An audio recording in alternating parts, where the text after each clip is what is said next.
إلغاء استعمال المخصر، الجسد الأنثوي مخفي وطليق.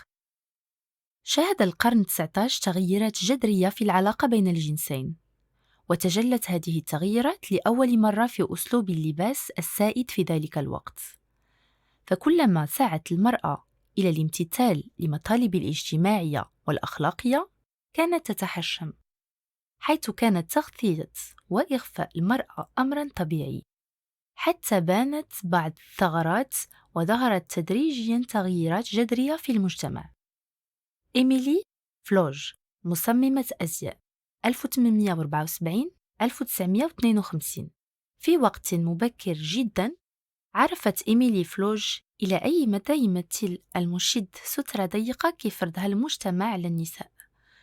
في هذه الأصداف المصنوعة من عظام الحيتان والأربطة الفولاذية كانت النساء تيضعفوا وتيجيو أنيقات، ولكن كان هذا الأمر تيحبس الأنفاس ديالهم. عارضت هذا الوضع الذي لا يطاق مع تعديل الملابس في استوديو الأزياء الخاص بها في فيينا، الأخوات فلوج، الذي تأسس مع شقيقاتها في عام 1904 بعد فساتين مرخوفة وواسعة. تعرف صالون شقيقات فلوغ وأصبح من أحد ورش الأزياء الرئيسية في فيينا. استأجرت إيميلي فلوغ ما يصل إلى 80 خياطة، وكانت على اتصال بأهم المصممات في أوروبا مثل كوكو شانيل. كتعتقد فلوغ أن المرأة يجب أن تحصل أولاً على حق التنفس، والباقي غادي يجي من بعد. فنانين آخرين من فيينا دعموها، ومن بينهم الرجال بحال المهندس المعماري أدولف لوس اللي نشر مقالات ضد المعايير السائدة في هذاك الوقت في الموضة النسائية. قام كل من غلومان موز وغوستاف كليمت وفنانين آخرين من فيينا بتصميم الملابس والمجوهرات لها. كانت أقرب مقربة لكليمت حتى توفي في عام 1918 بعد أن فقدت جزء كبير من عملائها بعد ضم النمسا إلى ألمانيا النازية. اضطرت إيميلي فلوج إلى إغلاق منزلها الخاص بتصميم الأزياء الراقية عام 1938، وتوفيت في فيينا في 26 ماي 1952. روزا مايريدر، فنانة وناشطة في مجال حقوق المرأة، 1858-1938. لكن روزا مايريدر لقات راسها وهي مازال صغيرة تتكافح ضد اغتراب الجسد الأنثوي من طرف المجتمع، وكتبت: غضبي من المشد كأداة تقييد نما بشكل كبير مع مرور الوقت، لدرجة أنني في سن 18 توقفت عن لباسه. وفي عام 1876 كانت كتسبق العصر ديالها بجيل تقريبا.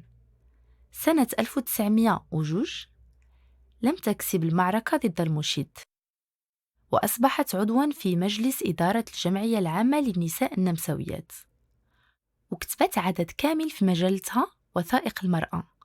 العديد من الشخصيات في المجالات الثقافية والطبية انتقدوا التأثير الغير صحي للمشد، وحققت هذه المجلة وثائق المرأة نجاحاً كبيراً.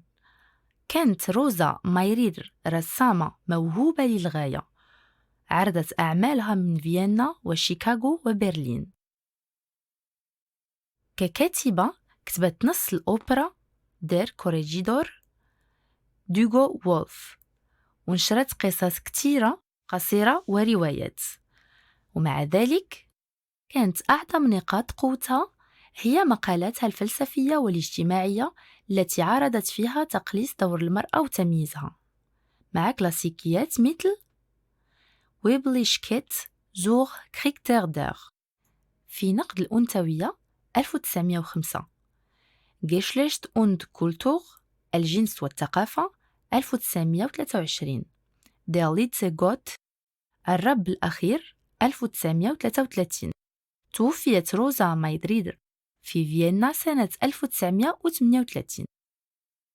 بيرتا فون سوتنر، كاتبة وناشطة من أجل السلام، 1843-1914.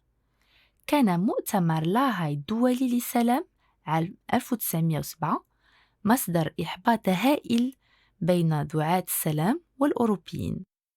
على وجه الخصوص، رأت الكاتبة النمساوية والناشطة السلام بيرتا فون سونتر بداية مأساة كبيرة للإنسانية، ونظراً لسمعة دعاة السلام بأنهم خونة للوطن وعاملين على تشويه سمعة الوطن، اضطرت بيرتا فون سونتس إلى خوض صراع فاشل من أجل السلام، رغم أن روايتها دي فافن يسقط السلاح 1889 أصبح من أكثر الكتب مبيعاً عند صدوره.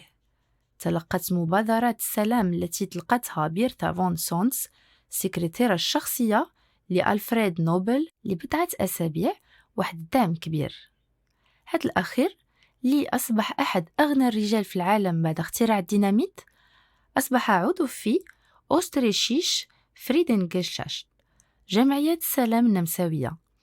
كانت بيرتا فون سونتس مقنعة بأن الحروب ماشي ضرورية، وهذه المجادلة ديالها الدائمة جعلت الصحافة تسخر منها، وتم تشويه سمعتها وإظهارها على أنها امرأة متعصبة، الشيء اللي جعلها تغير اتجاه الكفاح ديالها من كفاحها قصد السلام إلى كفاحها من أجل معركة الجنسين، الرجال من المريخ والنساء من كوكب الزهرة، بتاريخ 1 دجنبر 1905. خلال التواجد ديالها في فيسبادن بألمانيا ألقت محاضرة عن حركة السلام. آنذاك طلب منها دفع المبلغ الواجب باش تاخد برقية مدفوعة الأجر موجهة إليها.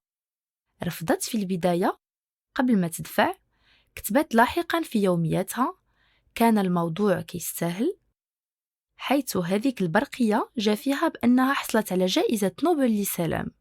ومع ذلك كان الوضع بالنسبة لحركة السلام أكثر خطورة من أي وقت فات، حيث أوروبا كلها كانت كتسنى اقتراب وقوع حرب، أو كانت كتسنى هاد الحرب وباغاها. كانت بيرتا فون سونتس باقي كتفكر في تنظيم مؤتمر سلام دولي كبير في فيينا، كان من المقرر يكون في خريف عام 1914، ولكن توفيت في 21 يونيو 1914 عن عمر 71 سنة. بعد أسبوع بدا صوت القرطاس تيتسمع، الشيء اللي كان غادي يساهم في اندلاع الحرب العالمية الأولى في سراييفو. كلارا سبيرلش كليشور، تربوية 1969-1939، وضعيتها منحنية للأمام وصدرها مقعر ضعيفة الأرداف. تسعى الأمهات القلقات إلى تصحيح هذه النواقص الجمالية بمشدات الصدر أو بوسائل بربرية أخرى شبيهة بالسترة. كانت كلارا مقاتلة شغوفة ضد إملاء المشد. كمعلمة جيمباز كانت ضد ارتداء المشد لأنها ما كانش تتبغيه. دوزت حياتها كلها لتشجيع البنات الصغار على تعلم دروس في الجمباز والتخفيف من القهر والتعذيب على حساب كلامها.